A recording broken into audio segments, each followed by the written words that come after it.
gone really well.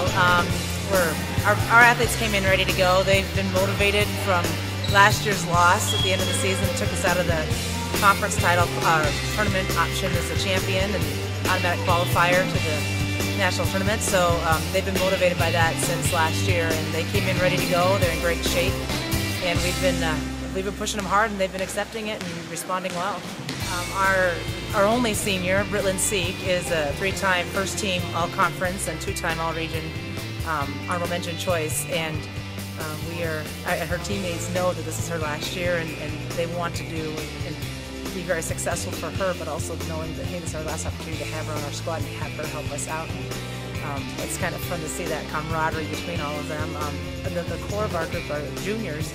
Rainy Seek, her sister, has been a 2-time all-conference and then a 1-time all-region, and we've also got Maddie Forsyth on the right side, and Kelly Neiman, who was also an all-conference last year, as well as Bailey Wilson, who's a sophomore and is all-conference. So we have an excellent core coming back, and there's I have a calmness about myself this year when it comes into the season, because it's not a questioning of what do we have and what can we do. It's more how well can we do it. If we stay healthy, how well can we go about going out and being successful. So it's a great way to come into a season.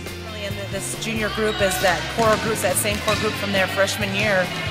Over there at Loris, having to beat Loris on their home court in 5s after losing the first 2 sets. So that's part of the reason why I think that the confidence and the goals are so high this year, is because they know what it takes to get there, and they really have the purpose behind, or the intent behind their actions to get themselves to where they want to be. You're right. I mean, there's just up and down the board. It's just never an easy night. It just isn't. And I think we as coaches say that every year, but it's always true. And you always think, oh, they're going to beat so-and-so, and then they come out and they struggle or they get the loss, and it's just always a toss-up. But I think that Co, who was picked second, will be another great match for us. They're the ones that picked us off last year, and we're going to go down to their place and try and get the job done. And Deanne has a way of just finding ways to win, and we know that. So we're just going to be prepared. That's one. I think it's our last conference game of the season, and we open up against Central, who's number 3 in the conference, and it's always tough to go to play at Central. So I mean, we're on the road against really tough competition this year,